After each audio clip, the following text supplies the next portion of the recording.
지난 무사히 안전하게 잘 돌아왔습니다. 안전하고 행복한 여행이 되도록 기도해 주시고 또 저희 없는 동안에 여러모로 수고하신 모든 분들께 이 자리를 빌어서 감사의 마음을 전합니다. 저희가 이번 여행을 떠나면서 저는 약간 걱정스러운 것이 있었습니다. 그것은 제 아들이 이번 여행에 함께 한다는 사실이었습니다. 아시는 대로 제 아들은 타주에서 대학을 다니는데 고등학교를 졸업하고 대학에 들어갈 때쯤에 자신의 환경에 대한 불만이 좀 많이 있었습니다. 하고 싶은 것도 많고 또 여러모로 욕심이 많은 친구들과 비교하여서 넉넉지 못한 가정 환경 때문에 자신이 많이 손해를 보는 것 같다, 그렇게 생각했기 때문입니다. 그래서 가정 환경에 대한 불만을 자주 표출했었습니다. 그래서 저는 이번 여행에도 분명히 자기가 하고 싶은 것을 고집하고 보고 싶은 것을 보려고 할 것이라 그렇게 생각했고, 제가 세워놓은 그 여행의 계획이 마음에 안 들어서 저와 자주 부딪힐 수 있다라는 그러한 걱정을 한 것입니다. 저는 아주 오랜만에 한국에 나가는 것이기 때문에 만나야 할 사람들도 많고, 그래서 주로 저의 지인과의 만남을 위주로 여행의 계획을 세워야 했습니다.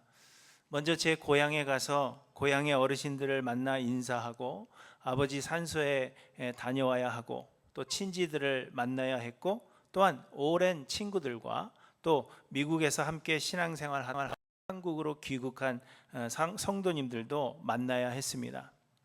그런데 제 아들이 이러한 일정을 잘 따라와 줄까 저는 걱정한 것입니다. 그런데 예상외로 제 아들이 너무 잘 따라와 주었습니다. 물론 중간중간에 내가 왜 여기 있어야 하나 그런 표정이 나오기도 했고, 자신은 먼저 숙소에 들어가 있겠다 그렇게 했던 적도 있었지만, 그럼에도 짜증이 나는데도 참고 있다라는 것을 제가 느낄 수 있었고, 금세 또다시 분위기를 잡으려고 하는 그러한 모습이 보였습니다. 제가 만나야 하는 지인들과도 잘 만나고, 그리고 나름 저와도 대화를 많이 하고 함께 웃고 함께 즐거운 시간을 보내고 돌아왔습니다. 제가 제 아들 걱정을 할 때, 대학을 보내면서 이제 아들 걱정을 할 때 누군가가 저에게 이렇게 이야기했습니다. 목사님, 걱정하지 마세요. 대학 가면 달라집니다. 1학년 때 다르고 2학년 끝나고 오면 또 다르고 3학년 끝나고 오면 다르고 졸업하고 오면 완전히 달라집니다. 그때는 눈이 점점 선해집니다. 그렇게 저에게 말씀해 주셨는데 제가 그것을 느끼고 있습니다. 시간이 흐르면서 아이가 점점 철이 들어간다 하는 것을 느끼고 돌아왔습니다. 그런데 여러분, 철이 든다는 것은 무엇이라고 여러분 생각하십니까? 철이 든다 하는 것은 실수가 없는 온전한 사람이 된다는 그러한 의미입니까? 그렇지 않습니다. 철이 든다고 해서 온전한 사람이 되는 것이 아니라, 철이 든다라는 것은 깨달아가는 것을 의미한다고 저는 그렇게 생각합니다. 자신을 위한 부모의 희생을 깨달아가고, 세상을 혼자 아니라 여러 사람과의 관계를 통하여 은혜를 입으며 은혜를 베풀며 살아간다 하는 사실을 깨달아가는 것. 그래서 감사할 줄도 알게 되고 미안해할 줄도 알게 되고 아울러 이해하고 참으며 포용할 줄 알게 되는 것이 철이 든다, 저는 그렇게 생각하는 것입니다. 제 아들이 온전해진 것은 결코 아닙니다. 여전히 짜증을 내기도 하고 한숨을 내쉬기도 했고 제 의견에 반대하기도 했으며 동생과의 사이에서 트러블이 생기기도 했습니다. 그렇지만 예전처럼 자신이 무조건 옳다 그렇게 주장하지도 않았고 참으려고 노력하기도 했으며 또 받은 사랑과 은혜에 대해서 깨달아가면서 감사함으로 알게 된 것입니다. 그래서 저는 아들이 철이 들어간다 그렇게 생각하는 것입니다. 여전히 부족하지만, 아직 많은 것이 부족하고 실수가 있지만 그럼에도 불구하고 철이 들어가고 있다, 이전보단 낫다 그렇게 생각을 하는 것입니다. 그런데 여러분, 성화도 마찬가지입니다. 예수를 믿었다고 해서 우리가 모두 갑자기 의인이 되는 것은 결코 아닙니다. 우리는 예수 그리스도의 은혜로 구원을 얻고 선물로 받은 믿음으로 말미암아 의롭다고 인정을 받는 것뿐입니다. 그렇지만 우리는 여전히 죄인이며 이 세상을 사는 동안에 온전히 의로워질 수 없는 존재들입니다. 우리는 여전히 죄 가운데 살며 여전히 범죄하고 이 세상을 떠나는 날까지 우리는 죄인으로 남아있게 됩니다. 그래서 우리가 구원을 얻은 뒤로는 성화를 이루어 가야 하는데 말씀드린 대로 우리가 온전하여지기를 바랄 수 없다는 것입니다. 그렇다면 여러분, 성화란 여러분 무엇이라고 생각하십니까? 우리는 모두 성화를 이루어 가야 하는데 여러분은 어떻게 성화를 이루어 가고 계십니까? 어떻게 되는 것이 성화입니까? 여러분, 성화를 이루어죠? 노력하고 계시죠? 우리는 다 성화를 이루어 가야 합니다. 거룩해져야 합니다. 그런데 그 성화를 이루는 그 모습이 있을 거 아니에요. 어떻게 되어야 성화다 하는 모습이 있을 거 아닙니까? 여러분, 어떻게 되는 성화라고 생각하십니까? 그것을 모르고는 결코 성화를 이룰 수 없는 것입니다. 그러면 여러분은 과연 어떻게 되고자 노력하십니까? 성화라 하는 것은 우리가 실수 없는 온전한 의인이 되는 것은 아닙니다. 우리는 결코 그렇게 될 수 없습니다. 그러므로 성화는 우리가 온전하여지고자 노력하는 것이 아닙니다. 내가 되고자 노력하는 것이, 의인이 되고자 노력하는 것이 아니라는 것입니다. 다만 우리가 하나님의 은혜로 사는 것임을 깨달아가는 것이 성화이고, 우리가 깨달은 대로 은혜를 베풀며 살게 되는 것이 곧 성화입니다. 우리가 은혜로만 사는 것임을 진심으로 깨닫게 되면 다른 이들에게도 은혜를 베풀게 되며 그렇게 우리는 성화를 이루게 하시는 것입니다. 그렇지 않고 내 스스로 내가 온전하여질 수 있다고 믿고 의로워질 수 있다고 믿어서 그렇게 노력한다면 우리는 오히려 더욱 교만하게 되는 것입니다. 저는 여러분들이 이 성화의 원리를 깨우치게 되기를 간절히 소망합니다.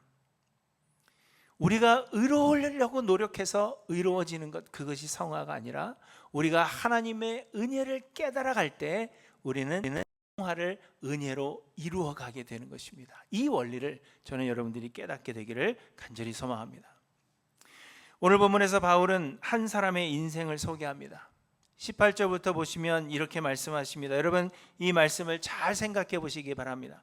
내 속 곧 내 육신에 선한 것이 거하지 아니하는 줄을 아노니 원함은 내게 있으나 선을 행하는 것은 없노라. 내가 원하는 바 선은 행하지 아니하고 도리어 원하지 아니하는 바 악을 행하는도다. 만일 내가 원하지 아니하는 그것을 하면 이를 행하는 자는 내가 아니요 내 속에 거하는 죄니라. 그러므로 내가 한 법을 깨달았노니 곧 선을 행하기 원하는 나에게 악이 함께 있는 것이로다. 내 속사람으로는 하나님의 법을 즐거워하되 내 지체 속에서 한 다른 법이 내 마음의 법과 싸워 내 지체 속에 있는 죄의 법으로 나를 사로잡는 것을 보는도다. 여러분, 무슨 의미입니까? 무슨 말입니까? 어떤 한 사람이 예수를 그리스도로 믿어서 이제는 하나님의 법을 즐거워하며 하나님의 법대로 선을 행하며 살아가기를 소원한다는 것입니다. 그러나 그 마음속에 있는 죄가 이 사람의 마음에 원하는 대로 행하지 못하도록 막아서 도리어 원치 않는 악을 행하게 한다는 것입니다. 하나님이 원하시는 삶을 살기를 원하는 마음이 있지만 그것이 잘 되지 않아서 오히려 악을 행하며 살아간다, 그것을 이야기하고 있는 것입니다. 그래서 이 사람은 탄식합니다. 24절에 보시면 오호라 곤고한 사람이로다. 이 사망의 몸에서 누가 나를 건져내랴, 이렇게 탄식하는 것을 볼 수 있습니다. 하나님의 법대로 살고자 소망하고 있지만 그렇게 하지 못하는 것으로 인하여 탄식하게 되는 것입니다. 그런데 여러분, 바울이 소개하고 있는 이 사람이 누구인가 하는 문제는 지금까지도 큰 논란이 되고 있습니다. 어떤 사람들은 이를 불신자들을 가리키는 것이라 그렇게 주장합니다. 불신자들이 예수 그리스도를 믿기 전까지는 이렇게 선을 행하고자 하는 마음이 있어도 사실 선을 행할 능력이 없다는 것을 바울이 지적한 것이라 그렇게 생각하는 것입니다. 그러나 예수를 믿은 뒤에는 죄를 이기게 된다고 생각하는 것입니다. 그래서 이 불신자일 때는, 예수를 믿지 않을 때에는 선을 행하고 싶어도 못하지만 예수를 믿은 뒤에는 믿는 자들이라면 마땅히 하나님의 법을 행해야 하는 것입니다. 그렇게 주장하는 사람들이 있습니다. 그렇지만 여러분 생각해 보십시오. 불신자들이 속사람으로 하나님의 법을 즐거워하고 선을 행하기를 원하는 것을 할 수 있습니까? 할 수 없죠. 선이라는 것은 하나님의 뜻에 순종하여서 하나님의 뜻을 이루는 것이 선이지, 세상이 인정하는 착한 일이 선이 아니라고 말씀드렸습니다. 그래서 믿지 않는 자들은, 불신자들은 선을 행하고자 하는 마음조차 가질 수 없는 것입니다. 또 성경은 의인은 없나니 하나도 없으며 깨닫는 자도 없고 하나님을 찾는 자도 없고 다 치우쳐 함께 무익하게 되고 선을 행하는 자는 없나니 하나도 없도다 하셨습니다. 곧 불신자들이 하나님의 법을 즐거워할 수 없음을 분명히 하십니다. 그러므로 이를 단순히 불신자들로 생각하여서 신자들 그렇지 말아야 한다, 신자들은 하나님의 법을 즐거워하며 그 법을 준수하며 살아야 한다, 이렇게 단순하게 말할 수 없다는 것입니다. 대신 바울이 이야기하고 있는 오늘 본문의 한 사람은 예수를 믿고 성화를 이루어가는 그 과정에 있는 모든 그리스도인들에 대한 묘사라고 보는 것이 타당합니다. 우리 믿는 자들은 성령으로 말미암아 중생하여서 새로운 생명을 얻었기 때문에 이제는 하나님의 법을 즐거워하고 하나님이 기뻐하시는 일들을 행하고자 하는 마음이 생기게 되는 것입니다. 여러분, 우리에게 그런 마음조차 없다면, 하나님의 말씀을 기뻐하고 이 말씀대로 살고자 소원하는 그러한 마음조차 없다면 그것을 믿는 자라고 말할 수 없는 것입니다. 그렇지만 이미 여러 번 강조한 대로 우리는 여전히 죄인들입니다. 우리가 구원을 얻은 것은 하나님의 은혜로 된 것이고 선물로 주신 우리의 믿음을 우리의 의로 인정해 주신 것이지 우리가 정말 의로워진 것은 아니라고 했습니다. 그래서 우리는 여전히 죄의 지배 아래 있고 하나님의 법을 행하고자 하는 마음이 있음에도 불구하고 죄에 굴복하지 않을 수 없다는 것을 말해주고 있는 것입니다. 21절부터 다시 보시면, 그러므로 내가 한 법을 깨달았노니 곧 선을 행하기 원하는 나에게 악이 함께 있는 것이로다. 내 속사람으로는 하나님의 법을 즐거워하되 내 지체 속에서 한 다른 법이 내 마음의 법과 싸워 내 지체 속에 있는 죄의 법으로 나를 사로잡는 것을 보는도다. 이렇게 말씀하십니다. 여러분, 이것이 지금 우리의 모습이고 저와 여러분들의 실체라는 것을 인정해야 하는 것입니다. 우리는 그 누구도 온전하지 않습니다. 우리는 여전히 죄인이요 여전히 부족하여 계속 죄를 범하고 있다는 것입니다. 지금도 우리의 삶 속에서 우리는 죄를 범하고 있다는 사실을 깨달아야 한다는 것을 말씀하고 있는 것입니다. 우리는 하나님의 법대로 살고자 노력한다, 그렇게 이야기하고 있지만 실상 하나님 보시기에는 우리가 끊임없이 하나님 앞에 악을 행하는 존재들이라는 것을 오늘 성경이 말씀하고 있는 것입니다. 여러분, 그거 인정하십니까? 여러분, 지금 죄를 짓고 있다는 것을 여러분 인정하세요? 우리의 삶이 죄라는 것을 인정하십니까? 그것을 인정해야 한다는 것입니다. 오늘 본문에서 바울은 마치 모든 책임을 죄라는 어떤 실체에 전가하는 것처럼 그렇게 보여집니다. 그러니까 내 잘못이 아니라 죄가 잘못이다, 이렇게 이야기하는 것 같이 보여집니다. 8절에 보시면 죄가 기회를 타서 계명으로 말미암아 내 속에서 온갖 탐심을 이루었다, 그렇게 말씀하십니다. 11절에도 죄가 기회를 타서 계명으로 말미암아 나를 속이고 그것으로 나를 죽였다 하십니다. 17절에는 이제는 그것을 행하는 자가 내가 아니요 내 속에 거하는 죄니라, 이렇게 말씀하셨고 20절에도 만일 내가 원하지 아니하는 그것을 하면 이를 행하는 자는 내가 아니요 내 속에 거하는 죄니라 이렇게 말씀하십니다. 이는 마치 죄를 범하는 나 자신에게 책임이 있는 것이 아니라 죄가 나로 하여금 범죄하게 만든 것이다, 내 책임이 아니라 죄가 그렇게 한 것이다, 이렇게 전가하는 것처럼 보여진다는 것입니다. 그러나 여러분, 이 말씀은 죄를 범하는 나 자신에게는 아무런 책임이 없다 하는 말씀이라기보다는 죄를 범할 수 없는 우리의 현실을 말씀하시는 것입니다. 우리의 본성이 죄이기 때문에 죄를 범하지 않을 수 없다는 것입니다. 하나님의 은혜로 구원을 얻고 성령으로 말미암아 중생했음에도 불구하고 우리는 여전히 어린아이들과 같아서 우리의 본성이 죄의 지배 아래 여전히 남아 있다는 것을 이야기하고 있는 것입니다. 그래서 죄를 범하지 않는 우리의 현실을 이야기해 주고 있는 것입니다. 나는 하나님의 법대로 살고자 소원하고 노력한다 할지라도 내 본성이 죄이기 때문에 범하지 않을 수 없다, 그것을 표현하고 있는 것입니다. 여러분, 우리는 이 사실을 진심으로 깨달아야 합니다. 나는 나름대로 하나님을 섬긴다고 생각하고 하나님의 뜻대로 행하고 있다, 그렇게 생각하지만 많은 경우에 사실은 하나님의 반대되는 방향으로 가고 있고 오히려 하나님의 마음을 아프게 한다는 것을 이야기해 주고 있는 것입니다. 하나님의 뜻은 성도가 하나 되고 하나님의 은혜가 드러나서 하나님이 영광을 받으시는 것이요, 그래서 많은 영혼들이 나로 하여금, 믿는 자로 하여금 주께로 돌아오는 것. 실상 많은 경우 우리의 생각과 열심이 그리스도의 몸된 교회를 파괴할 때가 있고 하나님의 영광을 가리우며 오히려 하나님의 이름을 욕되게 하는 결과를 낳는다는 것입니다.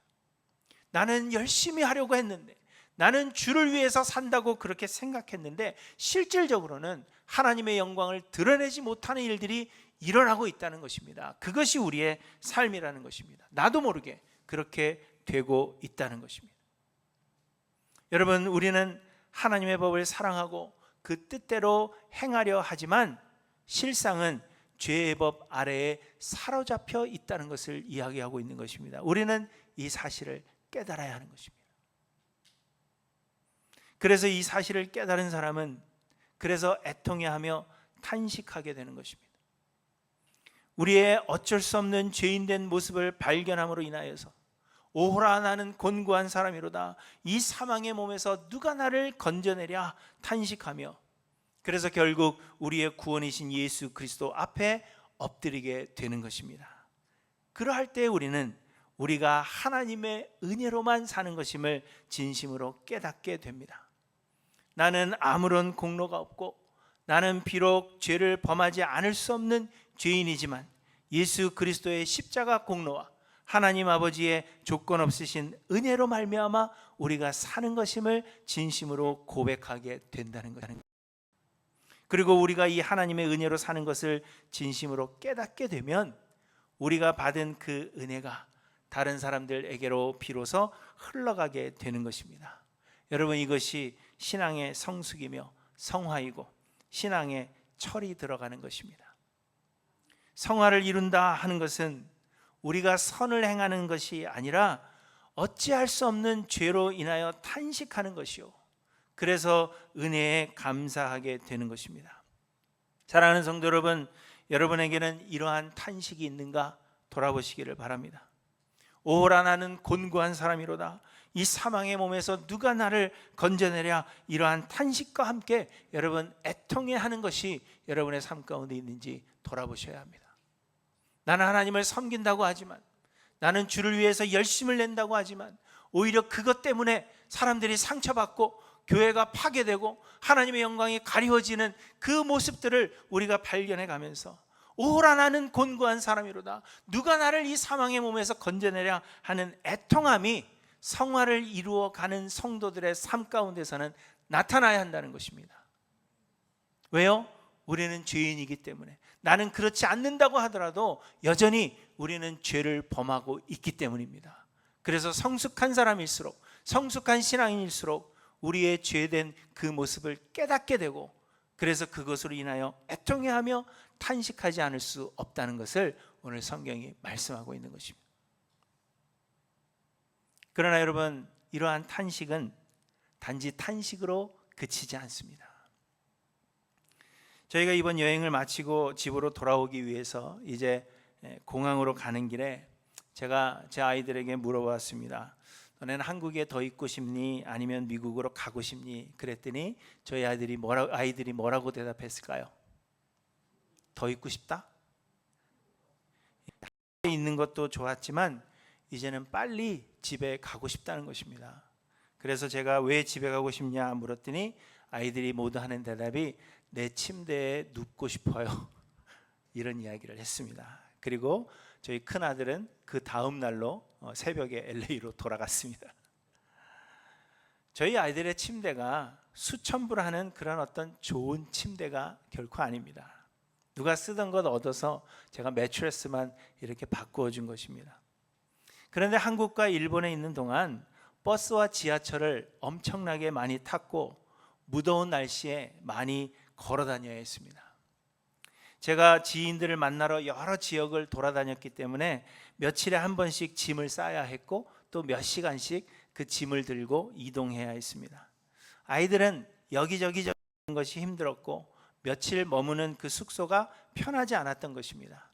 그래서 허름한 집이라도 내 집이 좋고 좋지 않은 침대라도 자기 침대에 눕는 것이 얼마나 좋은 것인지를 깨닫게 된 것입니다. 마찬가지로 우리는 모두 선을 행함이 불가능한 죄인들이지만 그럼에도 불구하고 예수 그리스도의 십자가 공로를 통한 하나님의 은혜가 우리를 구원하셨습니다. 그래서 우리의 탄식은 하나님의 은혜를 깨닫게 하여 이 은혜가 비로소 우리의 것이 되는 것입니다. 우리의 탄식은 하나님의 은혜의 소중함을 깨닫게 되어서 그 은혜에 진심으로 감사하게 되고 그리고 그 은혜를 전하게 되는 것입니다. 사랑하는 성도 여러분, 여러분에게는 이러한 탄식이 있습니까? 여러분들은 하나님의 은혜에 진심으로 감사하며 이 은혜를 전하고 계십니까? 여러분들은 성화되어 가고 있는가 돌아보시기를 바랍니다. 이러한 탄식이 없다면, 내 죄를 돌아보고 내 죄로 인한 탄식이 우리의 삶 가운데 없다면 성화되어 가고 있는 것이 결코 아닙니다. 사람들은 사도 바울이 예수님을 만나 회심한 후 곧바로 흠잡을 것이 없는 사도가 되었다 그렇게 생각합니다. 그러나 사실은 그렇지 않습니다. 여러분은 언제 바울이 정말 흠잡을 것 없는 하나님이 기뻐하시는 사도가 되었다 생각하십니까? 언제 그렇게 되었을까요? 저는 바울이 하나님이 기뻐하시는 훌륭한 사도가 된 것은 예수님을 처음 만났을 때가 아니라 2차 전도 여행이 끝나갈 무렵쯤이라고 생각합니다. 그 전까지 바울은 자신의 열심으로 사역을 감당하려고 노력했습니다. 자신의 생각과 계획을 가지고 자신이 열심을 내면 하나님께서 도우실 것이다 그렇게 생각한 것입니다. 곧 스스로 온전하여지려고 노력했다는 것입니다. 그런데 바울의 그런 사역의 결과는 스스로 온전해지려고 노력하는, 내가 하나님을 위해서 뭔가를 하겠다 생각하고 스스로 온전해지겠다 생각한 그 사역의 결과는 결국 파괴적이 되었습니다. 사역의 중도에 포기하고 예루살렘으로 돌아간 마가를 2차 전도 여행에 합류시키느냐 마느냐의 문제로 바나바와 심하게 다투어 갈라서게 된 것입니다. 바나바는 마가를 데리고 가고자 했고 바울은 중도에 포기한 마가를 데리고 갈 수 없다고 고집을 피운 것입니다. 결국 바나바는 마가를 데리고 구브로 갔습니다. 바울은 구원을 위해 모세의 율법을 지켜야 한다고 믿는 유대인들에 대하여서도 상당히 공격적이었던 것으로 그렇게 보여집니다. 안디옥에 어떤 유대인들이 와서는 구원을 얻으려면 모세의 율법을 지켜야 한다 그렇게 주장했고, 그래서 안디옥 교회의 성도들은 바울과 바나바 그리고 그 유대인들을 예루살렘의 장로들에게 보냈습니다. 아마 그때의 바울은 매우 공격적인 태도를 보였을 것으로 여겨집니다. 바울은 그렇게 하는 것이 옳다 여겼기 때문입니다. 또 바울은 베드로의 위선에 대해서도 심하게 질책한 일이 있다고 스스로 밝히고 있습니다. 베드로가 이방인들과 함께 식탁에 앉아서 음식을 먹고 있을 때 예루살렘에서 야고보가 보낸 유대인들이 당도하게 되자 베드로가 이방인들과 음식을 먹던 자리에서 슬그머니 그 자리를 피한 것입니다. 그래서 바울은 베드로에게 내가 유대인으로서 이방인을 따르고 유대인답게 살지 아니하면서 어찌하여 억지로 이방인을 유대인답게 살게 하려느냐 이렇게 책망했다고 갈라디아서서에서 쓰고 있습니다. 바울의 이러한 태도는 사실 옳게 보이고 바울도 이를 옳게 여겼습니다. 하나님도 바울의 이런 태도에도 불구하고 모든 것이 선을 이루도록 하셨습니다. 그래서 우리는 이런 바울의 태도가 옳고 우리도 이러한 바울을 배워야 한다 그렇게 생각하는 것입니다. 그렇지만 여러분 성경을 자세히 보시면 2차 전도 여행 이후에 바울의 태도는 많이 변해 있다는 것을 우리는 보게 됩니다. 바울이 2차 전도 여행을 시작할 때 하나님은 그의 계획을 막으셨습니다. 바나바와 심하게 다투어 갈라서게 되었고 바울이 가려던 그 선교지의 문을 하나님께서 막고 열지 않으셨습니다. 대신에 다른 곳으로 가도록 하셨는데 그때부터 바울은 마음에 봉착하게 되어서 선교의 열매를 많이 맺지 못하는 듯 그렇게 보였습니다. 그럼에도 불구하고 하나님께서 그가 계획한 길을 막으시고 대신에 하나님께서 계획하신 일들을 이루어 가시는 것을 바울이 경험하게 되면서 바울은 점차 모든 것이 하나님의 은혜라는 것을 깨닫게 된 것입니다. 바울의 헌신과 수고가 아니라 하나님이 모든 일들을 이루신다는 사실을 깨닫게 되었고 바울은 자신이 여전히 부족한 죄인이라 하는 사실을 깨닫게 된 것입니다. 바울은 그동안 자신으로 인해서 상처받은 자들, 자신으로 인해서 오히려 그리스도에게서 멀어져 간 자들을 생각하게 되었고 그들로 인해서 애통해하며 탄식하는 마음을 가지게 된 것입니다. 그래서 바울은 그의 사역의 끝쯤에 자신을 죄인 중에 괴수라 그렇게 고백합니다. 바나바와 갈라서게 된 원인이 되었던 마가를 다시 그의 사역에 불러들여 동참케 하니요 마가와 같은 할례파들도 함께 동역하게 되었던 것을 성경이 말하고 있습니다.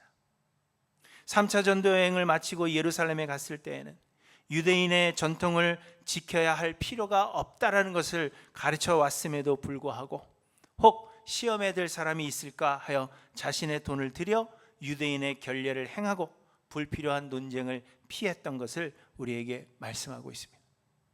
그리고 바울이 로마서를 기록한 이때는 3차 전도 여행을 마칠 무렵 고린도에 약 3개월을 머물 때인 것으로 알려져 있습니다. 바울은 지난날의 사역을 돌아볼 때 하나님을 위해 자신의 의지와 노력으로 하나님의 뜻대로 행한 그러한 일들이 오히려 하나님의 뜻에 반하여서 죄를 범하는 것이 되었다라는 사실을 깨닫게 된 것입니다. 그래서 바울은 성화를 이루기 전, 그가 온전해지기 전 자신의 모습을 생각하면서 오호라 나는 곤고한 사람이로다 탄식했던 그 자신의 모습을 오늘 로마서에서 회상하고 있는 것입니다. 여러분 아시겠습니까? 신약 시대의 가장 위대한 사도로 추앙을 받는 사도 바울 역시도 한 번에 온전해진 것이 결코 아닙니다. 하나님을 위해서 수고한다 생각하고 자신의 생각과 의지를 가지고 온전해지고자 노력했지만 오히려 그것이 하나님의 뜻에 반하는 것이 되었다는 것을 바울은 깨닫게 된 것입니다. 그래서 오랜 시간 죄와 씨름하며 여전히 죄에 굴복하는 자신을 보며 탄식하며 애통해하며 하나님의 은혜 앞에 엎드린 결과로 사역을 마무리할 즈음에서나 그는 온전해질 수가 있었던 것입니다. 그럼에도 불구하고 사도 바울은 여전히 온전히 이룬 것이 아니다 고백하고 있는 것을 우리는 보게 됩니다. 그렇다면 여러분, 우리는 더더욱 여전히 부족한 죄인들입니다. 사도 바울이 아직도 나는 온전히 이루지 못했다, 나는 여전히 죄인이다 라고 고백했다면 우리는 더더욱 여전히 부족한 죄인들임을 고백해야 하는 것입니다. 우리는 하나님의 법을 즐거워하며 하나님의 뜻대로 살고자 노력하지만 원하는 것은 행하지 아니하고 도리어 미워하는 것을 행하고 원함은 우리에게 있으나 선을 행하는 것은 우리에게 없습니다. 원하는 바 선을 행하지 아니하고 도리어 원하지 아니하는 바 악을 행하고 속사람으로는 하나님의 법을 즐거워하되 내 지체 속에서 한 다른 법이 내 마음의 법과 싸워서 내 지체 속에 있는 나를 사로잡아 가는 것을 보는 것입니다. 우리는 하나님의 법을 행한다고 하지만 실상 많은 사람들에게 상처가 되고 하나님께 영광이 되지도 못합니다. 여러분, 우리의 행하는 모든 일들이 실상은 문제를 야기하고 하나님의 영광을 가리울 때가 너무도 많습니다. 이는 우리가 어찌할 수 없는 우리의 죄인된 실상임을 성경이 우리에게 말씀하십니다. 그래서 여러분, 이 사실을 깨달아가는 자들이 성숙한 자들이요, 그러므로 성화를 이루어가는 자들은 탄식하지 않을 수 없다는 것을 말씀하시는 것입니다. 그럼에도 불구하고 하나님은 우리를 사랑하시기 때문에 우리는 하나님의 은혜로 사는 것임을 고백하게 되는 것입니다. 우리의 삶의 모든 것이 나의 노력이나 공로의 결과가 아닌 하나님의 은혜입니다. 그래서 우리는 탄식하지만 반면에 하나님의 은혜로 인하여 기뻐하게 되는 말씀하십니다. 그리고 하나님의 그 은혜가 비로소 우리에게서 흘러 넘치게 되는 것입니다. 여러분, 이것이 성화입니다. 사랑하는 성도 여러분, 여러분은 탄식하십니까? 여러분의 여전히 어찌할 수 없는 그 죄의 모습을 발견하며 매일매일 발견하며 하나님 앞에 오호라 나는 곤고한 사람이로다 탄식함이 여러분에게 있습니까? 그로 인하여 하나님의 은혜를 깨닫고 그 하나님의 은혜로 인하여 또한 기뻐함이 여러분에게 있습니까? 그리고 하나님의 은혜가 다른 사람들에게로 흘러가고 있는지 돌아보시기 바랍니다. 여러분은 성화를 이루어 계십니까? 바라기는 오호라 나는 곤고한 사람이로다 탄식하는 신앙인들이 모두 되시기를 간절히 소망합니다. 그래서 하나님의 은혜를 구하며 겸손히 하나님의 은혜 앞에 드리기를 소망합니다. 그래야 우리가 받은 은혜가 흘러서 우리의 주변을 적시며 하나님의 영광을 드러내는 성화를 이루어가는 하일랜드 교회 모든 성도님들 되시기를 주님의 이름으로 간절히 축원합니다. 자리에서 일어나셔서